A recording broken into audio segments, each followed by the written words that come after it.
नमस्कार जय जगन्नाथ मो नमिता आपण को स्वागत करुच्ची ए1 ब्लूम एजुकेशन को।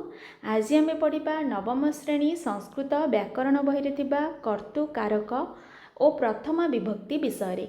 पूर्वर आम कर्तुकारक कौन कर्तु कर्म करण संप्रदान अपदान अधिकरण ये भाव में कारक गुड़िक आ कारक केते प्रकार कौन कौन सब विस्तृत भाव में आलोचना कर सारी ता सहित विभक्ति केते प्रकार विभक्ति कौन कौन विभक्ति को क्या कहुए सबकि आम पूर्व क्लास रे आलोचना कर सारी।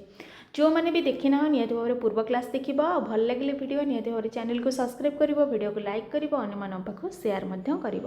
ठीक अच्छे आज विषय हूँ कौन ना कर्तुकारक प्रथमा विभक्ति भल भाव में बुझा। चलो कौन देती फास्ट देख एक नंबर कौन देला किए कार्य करुछि। प्रथम तुमको जानवा हम गोटे वाक्य कर्ता क्या कहुए कर्म क्या कहुए संप्रदान क्या कहुए अपादान क्या कहुए अधिकरण क्या कहुए गोटे वाक्य पद गुड़ी को आम चिन्हवा पड़ो कि कर्ता किए कर्म किए आउ कौन क्रिया किए मुख्य तीनटा जिनस को तुमको वाक्य मध्य चिन्हवा पड़ो। जोटा कार्य सेटा को आम कौन कहवा सेटा को आम क्रिया बोली कहवा आउ जी करे ताको आम कर्ता बोली कहवा। ठीक अच्छे आ जहाँ को करे ताको आम कर्म बोली कही थाउ।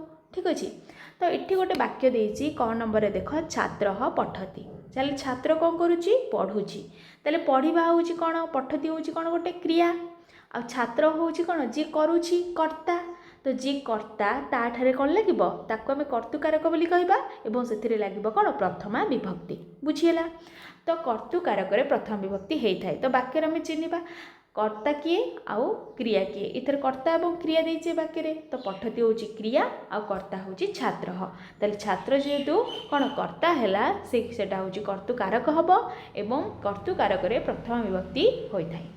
तापर नेक्स्ट वाक्य देख बालक पश्यति कौन देला बालक पश्यति ताले किए देखुची ना बालक देखुची किए देखला बालक देखला टिके गोटे मिनट तो बालक जेहेतु देखला तो देखा कार्य किए करुच्ची बालक करुच्ची ताले बालक हूँ कर्ता तो बालक जितेबाला कर्ता से कौन हम ना पश्यति क्रिया किए करुच्ची ना बालक करुच्ची आ बालक है कारण से हूँ कर्तुकारक आ कर्तुकारक प्रथम व्यक्ति लगे प्रथम व्यक्ति आम कौन हम बालक हम।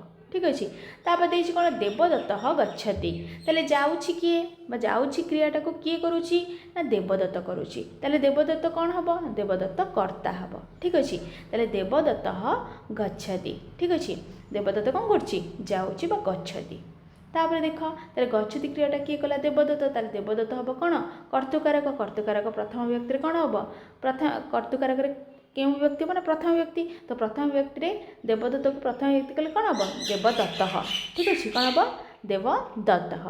तापर देख नेक्स्ट कौन देख देख ना एठारे छात्र पठन कार्य बालक दर्शन कार्य देवदत्त गमन कार्य करुछंती ताहले ये जो ऊपर वाक्य आम देखिले कौन देखिले मुझे तुमको भल भाव बुझे भी सारानी तो एठारे छात्र कौन करुच्ची ना पढ़ुची पठन कार्य करुच्ची बालक कौन करुच्ची दर्शन कार्य करुच्ची ता सहित देवदत्त कौन करुच्ची गमन कार्य करुच्ची तो अर्थात एमाने सही क्रिया साधन पाई स्वतंत्र बा प्रधान अटंती ताले एमाने सब से जो क्रिया करने स्वतंत्र बा प्रधान अटंती ताले से कार्य किए करुच्ची से सब करुँच तो से स्वतंत्र एवं प्रधान अटंती अतएव से वाक्य कर्ता अटंती तो से कौन अटंती वाक्य कर्ता अटंती किए ना छात्र बालक देवदत्त एम सब कर्ता जे क्रिया को करे आम कर्ता कहू तो से सब गोटे गोटे कर्ता तेणु क्रिया कौन ना तेणु क्रिया साधन पाई जे स्वतंत्र बा प्रधान ताको आमे कर्ता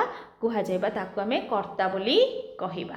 ठीक अच्छे तापर देखिबा ना प्रधान बा मुख्य प्रधान कहले कौन प्रधान बा मुख्य वाच्य बा उक्त।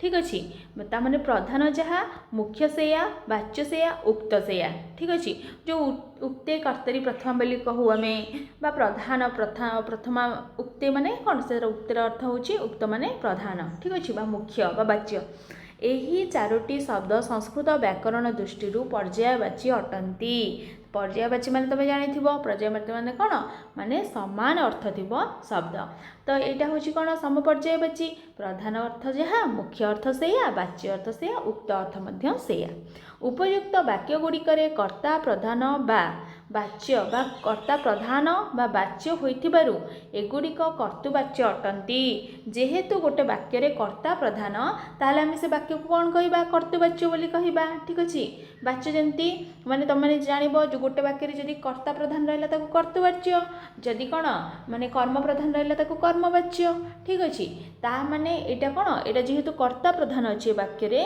तो ताको आमे कोन कहबा कर्तुवाच्य बोली कहबा तो कर्तुवाच्य रे कोन हुए ना कर्ता ठारे प्रथमा विभक्ति हुए ताले कर्तुवाच्य रे जेहेतु कर्ता प्रधान तो से कर्तुवाच्य रे कर्ता रे कोन प्रथमा विभक्ति होई थाए उक्त कर्ता रे प्रथमा विभक्ति को संस्कृत रे उक्ते कर्तरी प्रथमा कुहा जाए तो उक्त कर्ता रे प्रथमा विभक्ति को संस्कृत रे कोन कुहा जाए ना उक्ते कर्तरी प्रथमा बोली ताको कुहा जाए ठीक अछि निम्नलिखित वाक्य गुडी का देख चलो देखिबा देजी कौन छात्र संस्कृत पठती तेल छात्र कौन करुच्ची ना संस्कृत पढ़ुची बालक चंद्रम पश्यति बालक कौन करुच्ची चंद्र को देखुची देवदत्त ग्रामम गच्छति देवदत्त कौन करुच्ची गाँ को जाऊँगी तो यही तीन टा वाक्य रे प्रथम आम देखा कि कर्ता किए कर्म किए आउ क्रिया किए पठती हूँ क्रिया तुम मन को चिन्हबार भूल हेनी जोटा कार्य तक आम क्रिया कहवा पश्यती हूँ क्रिया गच्छति हूँ गोटे क्रिया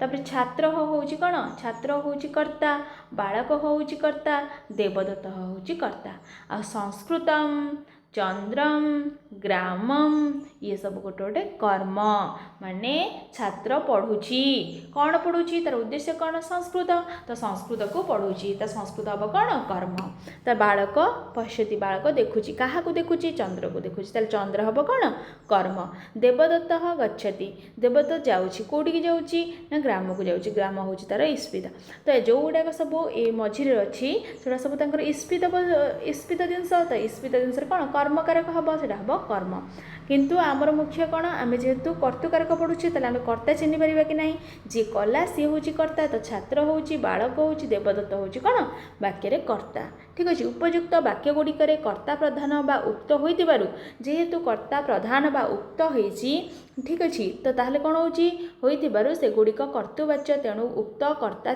छात्र बालक एवं देवदत्त ठारे उक्ते कर्तरी प्रथमा बा कर्तरी प्रथमा सूत्र द्वारा प्रथमा विभक्ति कौन विधान करागला जेहेतु वाक्य उक्त बा प्रधान किए अच्छी छात्र बालक एवं देवदत्त अच्छी से जेहेतु उपयुक्त वाक्य कर्ता प्रधान अच्छी ताहले से कौन हम कर्तुवाच्य हम तेणु उक्त कर्ता छात्र बालक एवं देवदत्त ठारे कौन हम ना उक्ते कर्तरी प्रथमा बा कर्तरी प्रथमा उक्ते कर्तरी प्रथमा कहले जहाँ कर्तरी प्रथमा कहले से सूत्र द्वारा प्रथमा विभक्ति विधान करागला सेठी कौन है प्रथमा विभक्ति हैला ठीक अच्छे तार प्रथम विभक्ति कौटी हुए ना उक्त कर्ता ठारे ठीक अच्छे उक्त बा प्रधान कर्ता ठारे माने विभक्ति कौन प्रथमा विभक्ति होता है अरे निम्नलिखित पद गुड़िक देखा निम्नलिखित वाक्य गुड़िक पढ़ देखा कौन रही ना छात्रेण इतिहास पठ्यते तेल छात्र कौन छात्रेण कौन देछि छात्रेण इतिहास पठ्यते बालकेन चंद्र दृश्यते ठीक अच्छे दृश्यते देवदत्तेन ग्राम गम्यते उपयुक्त वाक्य गुड़िकर कर्मपद इतिहास चंद्र ग्राम उक्त बा प्रधान होइतिबारु एही वाक्य गुड़िकर कर्मवाच्य अच्छी आम केमती जानवा यहाँ कर्मवाच्य देख सीटी तो आम सब जाक कौन करते आम छात्र बालक देवदत्त इथे प्रथम विभक्ति लगौले ये देख इतिहास चंद्र ग्राम ये सब कर्म लगी जाइए प्रथम विभक्ति तो प्रथम विभक्ति कौन लगे ना जी प्रधान थाए जे उक्त थाए तो जेहेतु ये कर्म लगी प्रथम विभक्ति ताले आम कौन करवा ये गोटे गोटे कर्मवाच्य कारण जी उक्त हम जी प्रधान हम से वाच्य हम ताले कर्ता प्रधान होता से आम कर्तुवाच्य कहते ये कर्म प्रधान मान आम कर्मवाक्य बोली कहवा जितेबले कर्म प्रधान होताले आम आपको कौन कहवा जेहेतु कर्म उक्त अच्छी बा प्रधान अच्छी ताले इतिहास चंद्र ग्राम उक्त बा प्रधान होइथिबारु एही वाक्य गुड़िक कर्मवाच्य अच्छी तेणु कर्मवाच्य कर्म ठारे प्रथम विभक्ति होता है कर्मवाच्य कर्म ठारे कौन प्रथम विभक्ति थाए कर्तुवाच्य कर्ता ठारे प्रथम विभक्ति थाए तापर देख 4 नंबर हे छात्र ତାମାନେ କ'ଣ ଦେଇଛି ନା ହେ ଛାତ୍ରଃ ଅଦ୍ୟ କିଂ ପଠିଷ୍ୟଥଃ। ତାହେଲେ ହେ ଛାତ୍ରଃ ଏଠି କ'ଣ ସମ୍ବୋଧନ କରାଗଲା, ଏ ବାକ୍ୟରେ କ'ଣ ସମ୍ବୋଧନ କରାଗଲା। ହେ ଛାତ୍ରଃ ଅଦ୍ୟ କିଂ ପଠିଷ୍ୟଥଃ, ଆରେ ବାଳକ ତବ ନାମ କିମ୍। ଏହିଭଳି ଭାବରେ ସମ୍ବୋଧନ କରାହେଇକିରି ଏଠି ମଧ୍ୟ ଛାତ୍ରଃ ମାନେ ଛାତ୍ରାଃ ହେଇଛି, ତାପରେ ଏଠି କ'ଣ ବାଳକ ହେଇଛି। ଦେଖିବା କ'ଣ ଦେଇଛି ସେ ନା ଦେଲା ଏଠାରେ ହେ ଅରେ ଇତ୍ୟାଦି ପଦରେ ଯଥାକ୍ରମରେ ଛାତ୍ର ବାଳକ ପ୍ରଭୃତିକୁ ସମ୍ବୋଧନ କରାଯାଉଛି। ତେଣୁ ସମ୍ବୋଧନକୁ ବୁଝାଇଲେ ପ୍ରଥମ ବ୍ୟକ୍ତି ହୋଇଥାଏ। ଯଦି ସମ୍ବୋଧନକୁ ମଧ୍ୟ ବୁଝାଇବ ତାହେଲେ ପ୍ରଥମ ବ୍ୟକ୍ତି ମଧ୍ୟ ହୋଇଥାଏ। ତାହେଲେ ପ୍ରଥମ ବ୍ୟକ୍ତି କେଉଁଠି କେଉଁଠି ହେଲା ନା ଫାଷ୍ଟ ଆମେ ଯେତେବେଳେ ଉକ୍ତ କର୍ତ୍ତା ହେଲା ସେଠି ପ୍ରଥମ ବ୍ୟକ୍ତି ହେଲା, ଯେତେବେଳେ ଉକ୍ତ କର୍ମ ହେଲା ସେଠି ଆମର ପ୍ରଥମ ବ୍ୟକ୍ତି ହେଲା। ଠିକ୍ ଅଛି। ତାପରେ ଯଦି କିଏ କାର୍ଯ୍ୟ କରୁଛି, ଯେ କାର୍ଯ୍ୟ କରୁଛି ସ୍ୱତନ୍ତ୍ର ରହିଲା ସେଠି ଆମର ପ୍ରଥମ ବ୍ୟକ୍ତି ହେଲା ଫାଷ୍ଟ। ତାପରେ ସେକେଣ୍ଡରେ କର୍ତ୍ତାଠାରେ ଉକ୍ତ କର୍ତ୍ତା ହେଲେ ବା କର୍ତ୍ତୃବାଚ୍ୟରେ ଉକ୍ତ କର୍ତ୍ତାଠାରେ ପ୍ରଥମ ବ୍ୟକ୍ତି ହେଲା। ତାପରେ ଏଠି ଉକ୍ତ କର୍ମଠାରେ ପ୍ରଥମ ବ୍ୟକ୍ତି ହେଲା। ତାପରେ ସମ୍ବୋଧନରେ ମଧ୍ୟ ପ୍ରଥମ ବ୍ୟକ୍ତି ହେଲା, କାହିଁକିନା ହେ ବାଳକ ହେ ଛାତ୍ର। ତାପରେ ଏଇଭଳି ଭାବରେ ହେ ଛାତ୍ରାଃ ତ ପ୍ରଥମ ବ୍ୟକ୍ତି ହେଇଛି, ପ୍ରଥମ ବ୍ୟକ୍ତି ବହୁବଚନରେ ଅଛି। ଆରେ ବାଳକ ଠିକ୍ ଅଛି, ବାଳକ ହେଉଛି ସମ୍ବୋଧନରେ ପ୍ରଥମରେ ରହିଛି। ଏଇଭଳି ଭାବରେ ସମ୍ବୋଧନରେ ମଧ୍ୟ କ'ଣ ପ୍ରଥମ ବ୍ୟକ୍ତି ହେଉଛି। ତେଣୁ ସମ୍ବୋଧନକୁ ବୁଝାଇଲେ ପ୍ରଥମ ବ୍ୟକ୍ତି ହୋଇଥାଏ। ସମ୍ବୋଧନର ଏକବଚନରେ ରୂପ ପରିବର୍ତ୍ତନ ଦେଖାଯାଏ। ସମ୍ବୋଧନ ଏକବଚନରେ କେବଳ ପରିବର୍ତ୍ତନ ରୂପଟା ପରିବର୍ତ୍ତନ ଦେଖାଯାଏ। ପ୍ରଥମ ବ୍ୟକ୍ତି ଯେମିତି ସେମିତି ହେବା କଥା ସବୁ, କିନ୍ତୁ କେବଳ ପ୍ରଥମ ବ୍ୟକ୍ତି ଯାହା ପ୍ରଥମ ବ୍ୟକ୍ତିରେ ଯାହା ଚାଲିଛି ସମ୍ବୋଧନ ଏକବଚନରେ ଟିକେ ପରିବର୍ତ୍ତନ ଅଛି। ବାକି କିନ୍ତୁ ସବୁ ଜାଗା ଆମେ ଯେମିତି ବାଳକ ବାଳକଉ ବାଳକାହା କହୁଛେ, ବାଳକହ ବାଳକଉ ବାଳକାହା କହୁଛେ, ସମ୍ବୋଧନରେ ହେ ବାଳକ ହେ ବାଳକଉ ହେ ବାଳକାହା। ତ ଦ୍ୱିତୀୟ ଆଉ ବହୁବଚନ ଠିକ୍ ହେଇଯାଉଛନ୍ତି ସମାନ ସମାନ, କିନ୍ତୁ ଏ ଯେଉଁ ପ୍ରଥମ ବ୍ୟକ୍ତି ଏକବଚନ ଯାହା, କିନ୍ତୁ ସମ୍ବୋଧନ ଏକବଚନ ଟିକେ ପରିବର୍ତ୍ତନ ଆସୁଛି, ସେଇ କଥା କହୁଛି। ସମ୍ବୋଧନରେ ଏକବଚନ ରୂପ ପରିବର୍ତ୍ତନ ଦେଖାଯାଏ, ମାତ୍ର ଦ୍ୱିବଚନ ଓ ବହୁବଚନ ପ୍ରଥମା ବିଭକ୍ତି ପରି ହୋଇଥାଏ। ଦ୍ୱିବଚନ ଏବଂ ବହୁବଚନ କ'ଣ ପ୍ରଥମ ବ୍ୟକ୍ତି ପରି ହୋଇଥାଏ।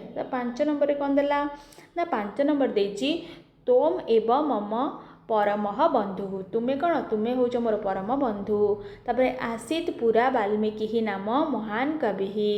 ତାପରେ ଦେଇଛି କ'ଣ ରାମଃ ଇତି ବାଳକଃ ଅତ୍ର ପଠତି। ତାହେଲେ ଏଠାରେ ଏବର ତ କେବଳ, ନାମ ଅର୍ଥ ନାମକ, ଇତି ଅର୍ଥ ବୋଲି, ପ୍ରଭୃତି ଅବୟ ପଦ ଅଟନ୍ତି। ଏଗୁଡ଼ା ସବୁ ଗୋଟେ ଗୋଟେ କ'ଣ ଅବୟ ପଦ ଅଟନ୍ତି। ତ୍ୱମ୍ ବାଲ୍ମୀକି ଓ ରାମଃ ପ୍ରଭୃତି ଶବ୍ଦର ଯେଉଁ ପ୍ରଥମା ବିଭକ୍ତି ହୋଇଛି ତାହା ଉପଯୁକ୍ତ ଅବୟ ପଦଗୁଡ଼ିକ ଯୋଗରେ ହୋଇଛି।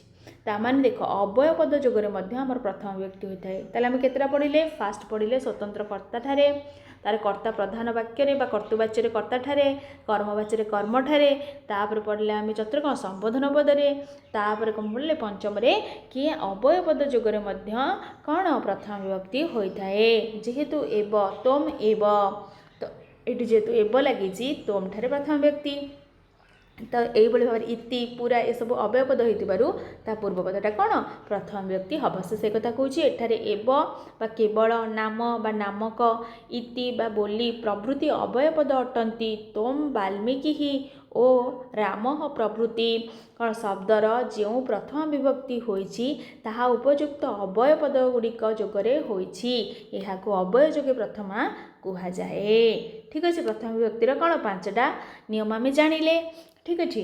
ଏବେ ଦେଖିବା କିଛି ମନେ ରଖିବା। କ'ଣ ଦେଇଛି ମନେ ରଖିବାକୁ, ଦେଇଛି କ୍ରିୟା ସାଧନରେ ଯେ ସ୍ୱତନ୍ତ୍ର ବା ପ୍ରଧାନ ତାକୁ କର୍ତ୍ତା କୁହାଯାଏ। ତାହେଲେ କର୍ତ୍ତା ଆମେ କାହାକୁ କହିବା ନା କ୍ରିୟା ସାଧନରେ ଯେ ସ୍ୱତନ୍ତ୍ର ବା ପ୍ରଧାନ, ଯିଏ କ୍ରିୟାଟାକୁ ସାଧନ କରେ, ଯିଏ କରେ ଯେଉଁ କାର୍ଯ୍ୟଟାକୁ, ତାକୁ ଆମେ କ'ଣ ସ୍ୱତନ୍ତ୍ର କର୍ତ୍ତା ବା ପ୍ରଧାନ କହିବା। ତାଠାରେ କ'ଣ କର୍ତ୍ତା ବା ତାକୁ ହିଁ କୁହାଯାଏ କ'ଣ କର୍ତ୍ତା, ଯିଏ କରେ ତାକୁ କର୍ତ୍ତା ବୋଲି କୁହାଯାଏ। ଯେଉଁ ବାକ୍ୟରେ କର୍ତ୍ତା ପ୍ରଧାନ ତାହା କର୍ତ୍ତୃବାଚ୍ୟ ଏବଂ କର୍ତ୍ତୃବାଚ୍ୟରେ କର୍ତ୍ତାଠାରେ ପ୍ରଥମ ବ୍ୟକ୍ତି ହୁଏ। ଯେଉଁଟା ମୁଁ କହିଲି କ'ଣ, ଯେଉଁ ବାକ୍ୟରେ କର୍ତ୍ତା ପ୍ରଧାନ ହେଇଥିବ ସେଇ ପ୍ରଧାନରେ ପ୍ରଧାନ କର୍ତ୍ତା ଥିବା ବାକ୍ୟକୁ କ'ଣ କୁହାଯିବ କର୍ତ୍ତୃବାଚ୍ୟ ବୋଲି କୁହାଯିବ। ଆଉ ସେ କର୍ତ୍ତୃବାଚ୍ୟରେ କର୍ତ୍ତାଠାରେ ପ୍ରଥମ ବିଭକ୍ତି ହୁଏ। ତାପରେ ଦେଇଛି ସମ୍ବୋଧନ ଏକ ସ୍ୱତନ୍ତ୍ର ବିଭକ୍ତି ନୁହେଁ। ସମ୍ବୋଧନ ଯେଉଁଟା ସେଟା ସ୍ୱତନ୍ତ୍ର ବିଭକ୍ତି ନୁହେଁ, ଏହା ପ୍ରଥମ ବିଭକ୍ତି ଅନ୍ତର୍ଭୁକ୍ତ ଅଟେ। ତାହେଲେ ଯେ ପ୍ରଥମ ବିଭକ୍ତି ଏକବଚନ ବ୍ୟତୀତ ସମ୍ବୋଧନର ରୂପ ପ୍ରଥମ ବିଭକ୍ତି ସଦୃଶ। କେବଳ ଏକବଚନ ଛାଡ଼ିଦେଲେ ବାକି ସମ୍ବୋଧନରେ ଯାହା ସବୁ ପ୍ରଥମ ବିଭକ୍ତି ପରୀକ୍ଷା ହିଁ ହୋଇଥାଏ। ସମ୍ବୋଧନକୁ ବୁଝାଇଲେ ପ୍ରଥମ ବିଭକ୍ତି ହୁଏ। ତ ସମ୍ବୋଧନକୁ ବୁଝାଇଲେ କ'ଣ ପ୍ରଥମ ବିଭକ୍ତି ହୁଏ। କେତେକ ଅବୟ ପଦ ଯୋଗରେ ମଧ୍ୟ ପ୍ରଥମ ବିଭକ୍ତି ହୋଇଥାଏ। କେତେକ ଅବୟ ପଦ ଯେତେବେଳେ ଆମେ ଇତି बोली जोटा सब देखिल पूर्वर से अव्ययपद जोगरे कौन प्रथम विभक्ति होता है। ठीक अच्छे ताले प्रथम विभक्ति कौटी कौटी है आ प्रथम विभक्ति कौटी कौटी लगे आम भल भाव में 5टा नियम द्वारा आम पढ़िले बुझिले मन रखिले तो मैंने जानीपार कि ना कर्तकारक प्रथम विभक्ति कौटी कौटी लगे। ठीक अच्छे जान कि ना निहत भाव में कमेंट कर क्लास भल लगुले बुझा पड़े निहत भाव चैनल को सब्सक्राइब कर वीडियो को लाइक कर अन्य पाक शेयर कर जदि भी तुमको कौन दरकार अच्छी निहत भाव में कमेंट कर से टॉपिक गुड़िक पढ़ेगा ता सहित गोटे कथा कहूँ आउ सबूर क्वेश्चन आंसर आम जो विषय सरीज आम करवा। ठीक अच्छे प्रथम आग विषय को पढ़ी पढ़ी पढ़ी पढ़ी जा रोचे बहुत बहुत धन्यवाद जो मैंने क्लास टी को शेष पर्यंत देखीच।